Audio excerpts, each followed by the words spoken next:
Hello and welcome to Mostly Vintage Cameras. This is a Canon EOS 10. That was the name it was sold under in the European market. In America it was an EOS 10S, and in Japan I believe it was an EOS 10QD, where it came with a data back, which was perfectly common in Japan. Most cameras in Japan came with data backs. It was launched in 1990, and it marks a genuine step change in terms of EOS design, and a change that was really to be with us for the next 30 years. So if we start by looking at the previous generation of EOS camera, which in fact is the original generation, that's the 600 series, we can see on the top plate we have a couple of buttons, a twiddly dial, and not a lot else. This was the original 650, 620, 630, 600, RT, and probably one or two others that I've forgotten. Now, on the 10S, the 1990 revision, this is the first camera, as I understand it, to have a command dial on. And as I say, the command dial became a feature of all but a few high-end EOS cameras for decades to come, including digital EOS cameras. We'll take a closer look at that later on in the video, but the first thing you might notice, it has this curious, seemingly a Doppler effect mode. Sadly it's not a Doppler effect mode, but we'll talk about what that is as well. That was another little 1990 innovation. But let's start as ever by putting a battery in, and like many EOS cameras it runs on a very sensible 2CR5, effectively two 123A lithium cells, factory fitted in a plastic case. You'll notice it's a sort of got a contour to it, so it's actually not possible to put it in the battery chamber the wrong way. It is possible to put it in the battery chamber with the contacts facing outwards, and that's not going to work. So you need to make sure the contacts go into the camera. Okay, that being done, let's go back to that main control, which is of course the command dial. It's split more or less into two halves, the half down here with the pictograms on, and the half up here with the letters on. This side is the program image control side, essentially variations on program exposure geared up to create particular subjects, or to suit particular subjects. The other side, and I'm not sure at this stage whether Canon were referring to this as the creative side, but we have standard fare program, time value, which many people think of as shutter priority, aperture value or aperture priority, program depth, program camera shake, and then full manual, where you choose the shutter speed and the aperture. Program camera shake will beep and give you a warning in the viewfinder if the shutter speed falls below the equivalent of the focal length. So a 50th of a second for a 50mm lens, or 125th of a second more or less for a 135mm lens. So it gives you a beep as a camera shake warning. There is also a custom function. This camera features customizable settings which will beep to warn of camera shake, and that will work on any of the exposure modes. Now, we spoke a moment ago about program being fully automatic. It sets the shutter speed and the aperture. However, if we look at some of these other buttons down here, we've got an exposure compensation button just here. Somehow do this so that you can see it on camera. If I press the exposure compensation button and turn this dial, we can make the pictures brighter or darker than the program mode would think they should be. Other things we can influence, we've got various self-timer modes. There was also a remote control available for this. Now if you compare that to the green square mode, this is what confuses a few people. They don't grasp the difference between the green square and the program mode. In the green square mode, none of these buttons will work, they're all deactivated. So you get single shot winding, single shot autofocus, I believe you get automatic flash on this as well. It's got a little pop-up flash unit, which won't pop up because it's in the green square mode, of course. Just proving how idiot-proof the green square mode is there. Moving on from the green square,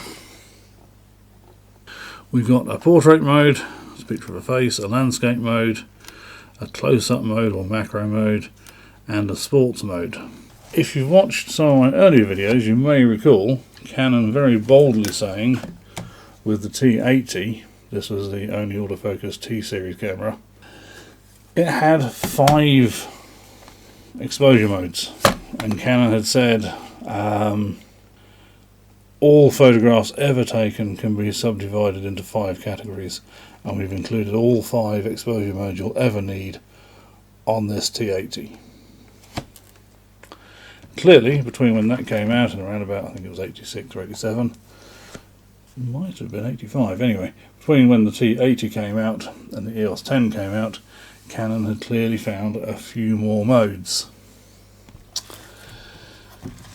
So we've got 1, 2, 3, 4, 5, which are slightly different to the ones on the T80.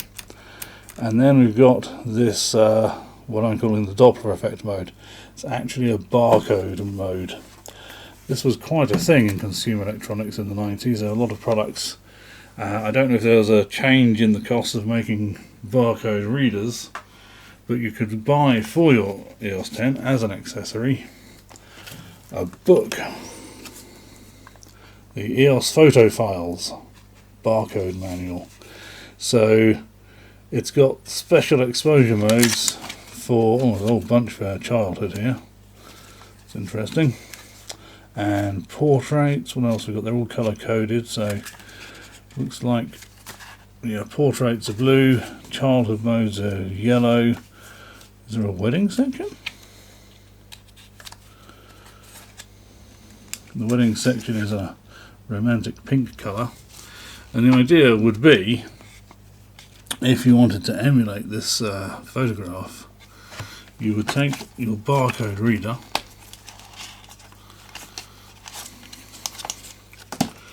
the pointy end is a read end, the little IRI is the transmit end, and the idea would be you put your barcode reader in the square next to the barcode, press the read button and drag it across and you get a little beeper. Then you see there's a little button on the top here. You line this window or this eye up with this receiver, press the button, and it transfers whatever that program mode was to your camera. So you get an additional set of presets or exposure modes. Unfortunately on this particular one, the transmitter part doesn't seem to be working with this particular EOS 10. But having gone from saying with the T80 there were only 5 exposure modes you would ever need, all photographs fall within these 5 modes, they've now made I think these were about £40 at the time, might even have been more, but they've made, what have we got, 21, 22, yeah, Canon in the subsequent years found another 23 picture taking modes. If I seem a little dismissive of the barcode reader mode, most people were when it was new. They're actually getting quite hard to find now, the barcode readers, and especially the photo file book. My particular copy is a little bit tatty. I had to buy 2 EOS 10s, the nice one in front of you and a tatty one, because the tatty one had the barcode reader with it, which is a bit weird. Anyway, let's pop it back into the creative mode. Let's go with AV for the sake of argument. Simple enough to operate. You choose the aperture here, and when you press the button halfway down, the camera will display the shutter speed that it feels you should use. Time value, it does the reverse. You choose the shutter speed, it will choose the aperture. All very straightforward. I'm going to turn the autofocus on, and there are on this camera, this is the other innovation on the camera. You see those 3 flashing squares? This is the first EOS with multiple focus points, and you could either I'll find that button again. Choose which one to use, or allow the camera to pick of the three itself. So that was the start of these sort of multi-point, multi-zone autofocus systems, which is really quite clever.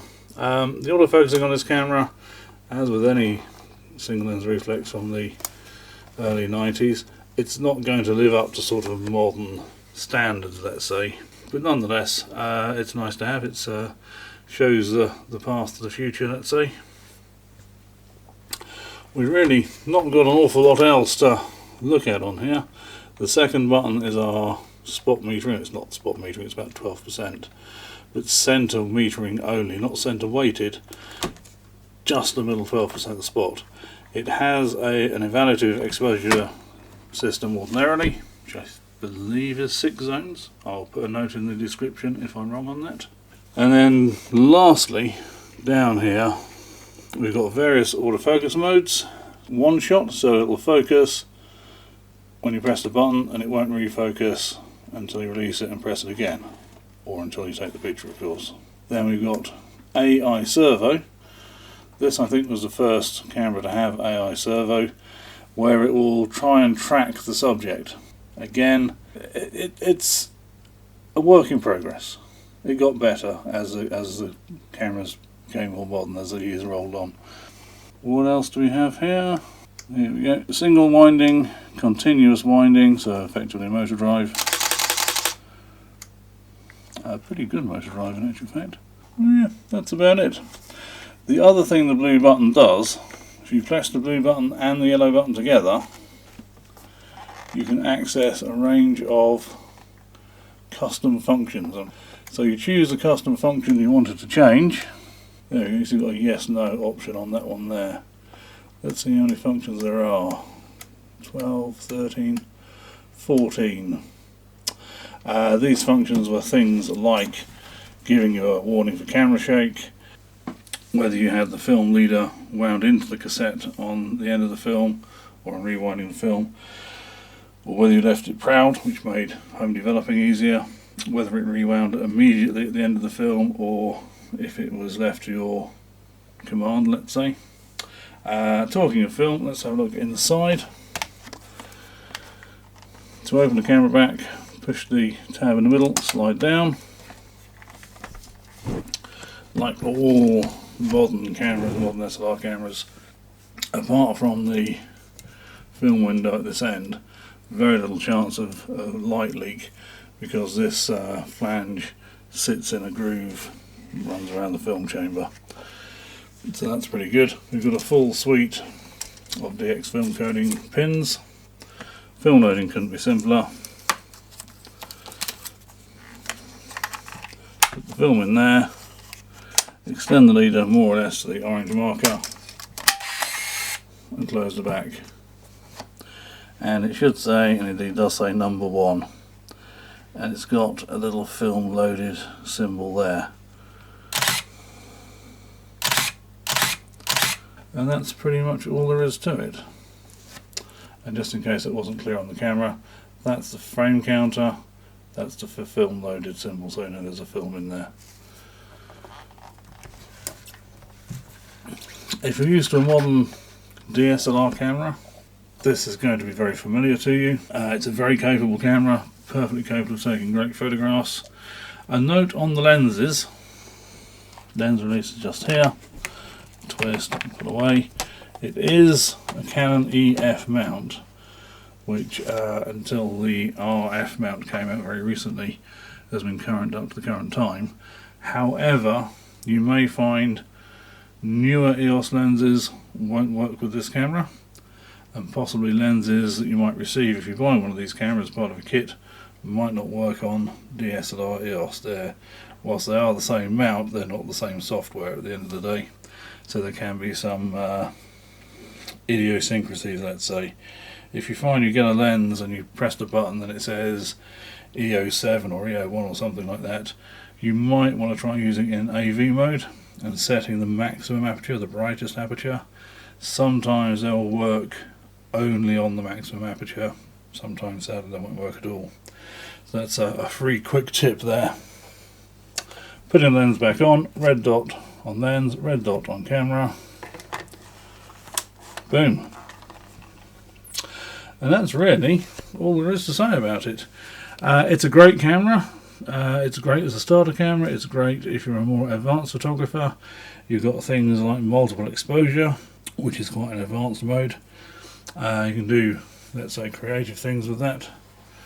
My favourite thing for multiple exposure when I go on holiday is I'll set the camera up on a tripod, photograph the scene, and then photograph the scene again with me standing in it, and then I would appear transparent or wraith-like, and that always amuses me for some reason.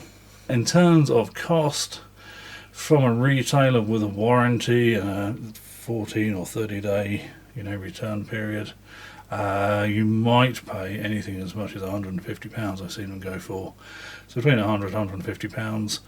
Privately, again, condition is everything, but for one that works, anything between £30 and £70 is quite likely. The difference between buying from a retailer and buying privately is you pay more to the retailer, but you've got that peace of mind, you've got somewhere to go back for help and advice, and if there are any problems, to resolve those problems. But if you are paying £100 and you can find them for sale for 30 or 50, well, you could buy 2 or 3 privately. If the first one works, your quid's in. If you end up buying 3 of them, well, then you're a little bit out of pocket. So it depends on how you view risk, really, whether you go with a dealer or whether you go privately through eBay or somewhere like that. There aren't that many EOS 10s around. The EOS 10 wasn't produced for very long and was replaced by the EOS 100. A very similar camera physically, the EOS 100, but that had a sort of a rubber tooth drive chain for the film transport, and so it had like silent modes and a faster motor drive and that sort of thing. So the EOS 10 wasn't the biggest selling EOS for Canon, but still a great camera. Just don't expect modern standards of autofocus performance. Anyway, I hope this has been of interest or use to somebody. Thank you for watching.